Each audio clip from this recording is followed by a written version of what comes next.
Hi, I'm Janet. I'm here in the ADORNit studio today to help you learn to make a pillow just like this. I call this love knot, the Chamberry love knot pillow.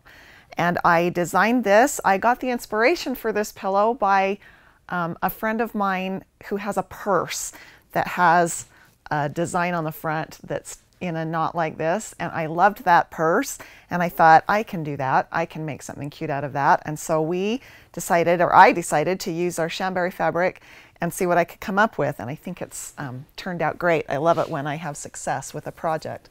So let's get going. The first thing that you need to do, well, let me show you. The pillows can be done a number of different ways.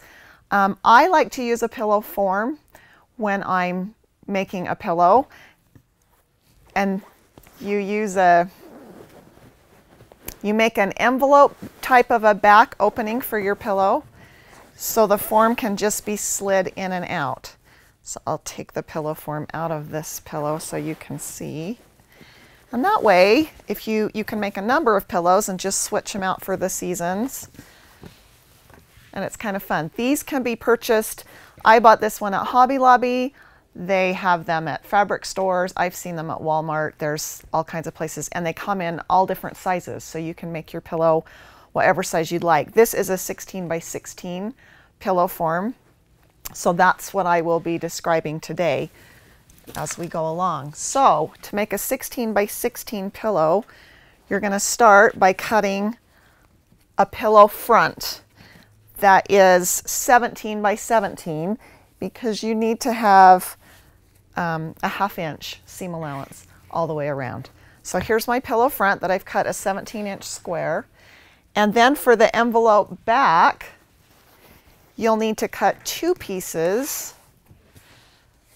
that are 17 inches one direction and 11 inches, 11.5, somewhere in there, inches the other direction. And you'll need 2 of those.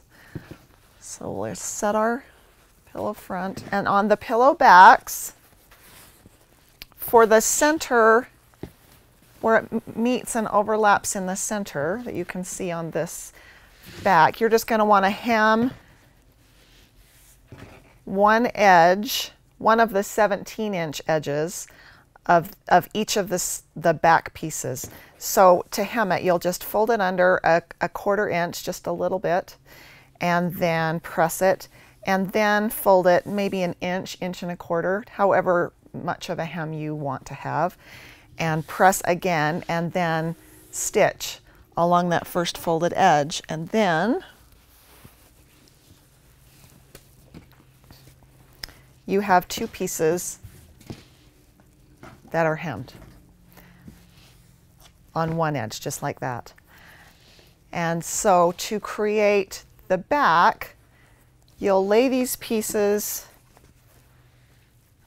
upside down on your work surface and overlap them, and you want them, when they're overlapped, to be exactly the same size as the pillow front. So I usually lay the pillow front out on my work surface and then lay the backs and match up the corners and the sides,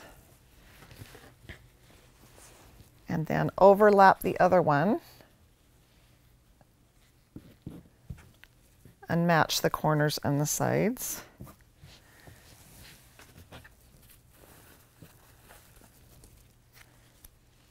And then you'll pin where they overlap, pin it securely, and then take it to your sewing machine and baste. That's the longest stitch on your sewing machine, and we're just run a basting stitch about 1/4 inch from the edge, just where the overlap occurs on both edges, to secure it. And then you're ready to, then you can set this aside while we do the ties. So for the front of the pillow,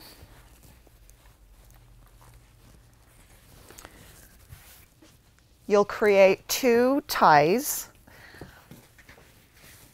I wanted my ties to be 5 inches wide, and so I cut 2 strips that were 10¼ inches wide. So you can see right there, and just lay it out on your work surface. Measure 10 and a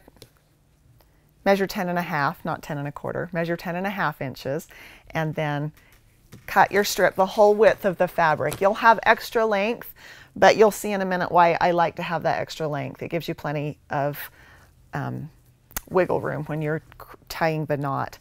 And then you'll take that strip, fold it in half, right sides together, like this. And with your sewing machine, stitch just a 1/4 inch seam all the way along the raw edge. You don't need to sew the ends at all because they're just going to be sewn up into the pillow. So it makes it nice and easy. So after you've done that, it looks like this. You've got a long tube with the right sides together with a 1/4 inch seam sewn along. You'll do this twice, so you'll have 2, and then turn them right side out. This one's wide enough that you don't really have to turn it with a pencil or with a pin. You've got enough room in there that you can just kind of push it through with your hand.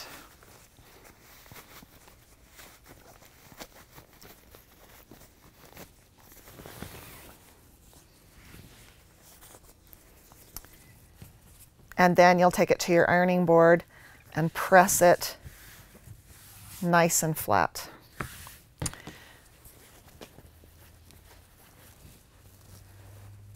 Okay, so now I have 2 completed ties that have been sewn and turned right side together and pressed. Now this is the fun part. You're going to make your knot for the front of your pillow. So all you do, find about the halfway point on each of the ties and just tie them in a loose knot. Now you could, if you wanted to, just overlap them like this and have it look like that, but I like the knot look. So I'm going to tie it in a knot. Nice and loose. And just play with it until you like the way it looks. The first time I did this, I probably tied and retied several times before I had a knot that I was happy with.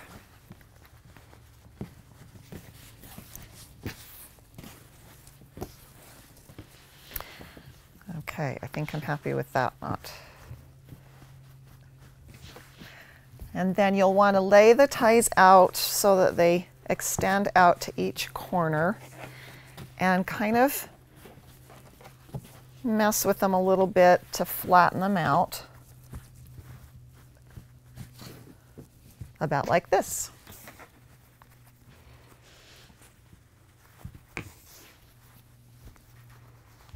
And you can just keep playing with it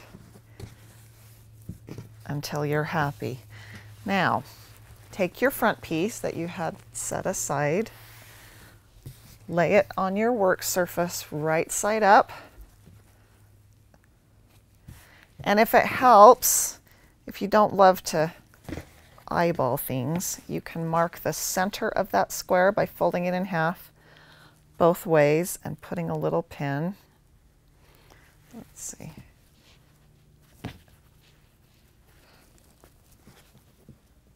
I can even see my little finger press, but I'll put a pin there. And you'll want to lay that knot right over the center of your front of your pillow. And then have the ties extend out to each corner, just like that.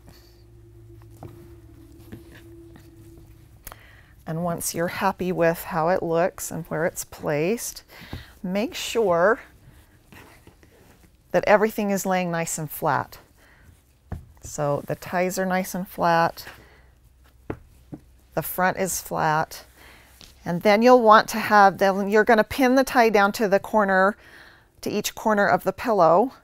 So I usually lift it up just and eyeball it to make sure the corner of the pillow front is really close to the middle of the corner of the tie. And then pin it from the back, because this will be easier when you baste it down on your sewing machine. So just lift it up. Look to make sure that the corner of the pillow is in the corner of the tie, and then lift the corner of the pillow front up and pin it. You'll do that on all 4 sides.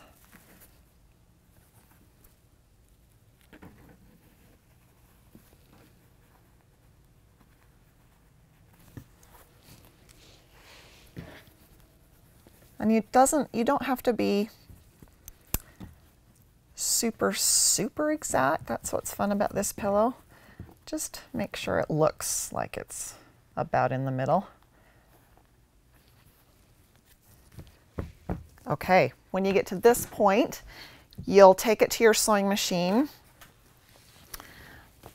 and from the back, you're going to run a basting stitch right over where the tie is on the pillow front. You don't need to go all the way around, just start a little bit past where the edge of the tie is, and a 1/4 inch from the edge, run a basting stitch right to the corner, and then turn and go down this side, and then you can stop at the other edge of the tie. And this is just to hold everything in place and for when you sew the pillow backs to the pillow front. And when you're done doing that,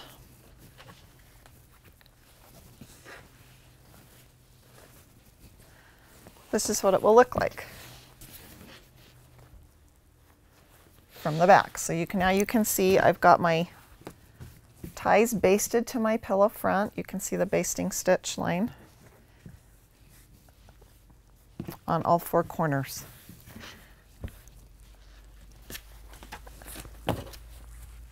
And we're so close to being done. This is the funnest thing about this project, is you can do the whole thing in under an hour, and it turns out so cute. At this point, you'll want to trim the ties, and just trim them even with the pillow front. So you can see I had lots of extra, but it wasn't worth it to me to try to trim the ties and make them exactly the right length. I wasn't sure how much I would need, and so I just used the whole width of the fabric when I'm making the tie, and then trim it off.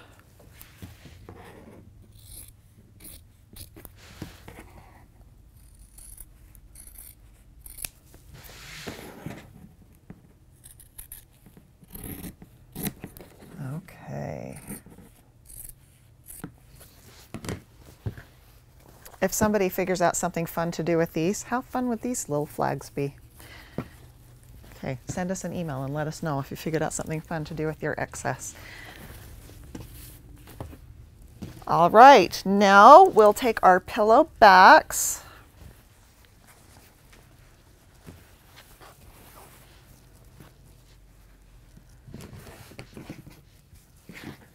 You'll want to lay them right side up, because we're going to do this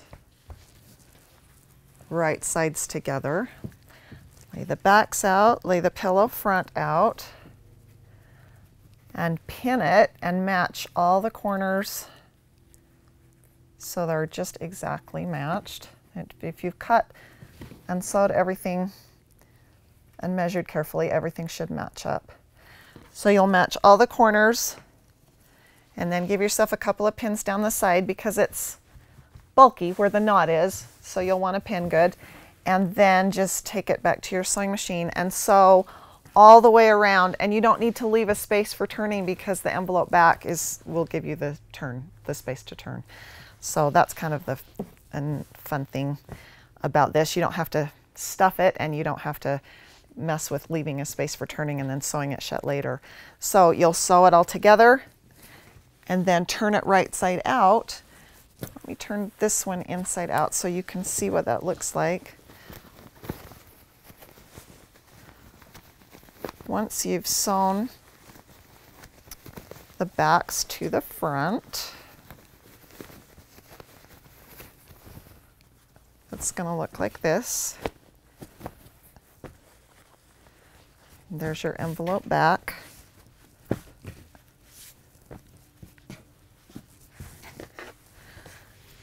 My recommendation is when you get to that point, flip the whole thing, turn the whole thing right side out and make sure everything looks great. And if it does, if everything's all just the way you want it, then turn it back wrong side out and trim the corners on a diagonal. You can see I've already done it on this one. But the corners will be at a point and you'll want to trim those off to take the bulk out of the corner. You can do that all four corners, and then turn your pillow right side out again and just use your fingernail or a pencil. I like to use a crochet hook sometimes to poke that corner out nice, and so you get a nice point on your corner as you're turning it right side out.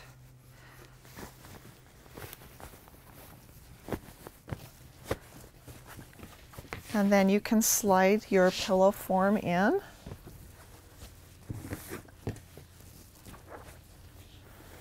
This is just like putting a pillowcase on a pillow, sort of.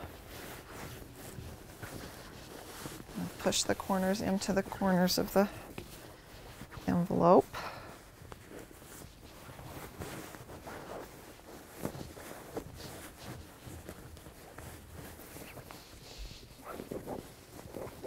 Tuck the one edge of the envelope back in.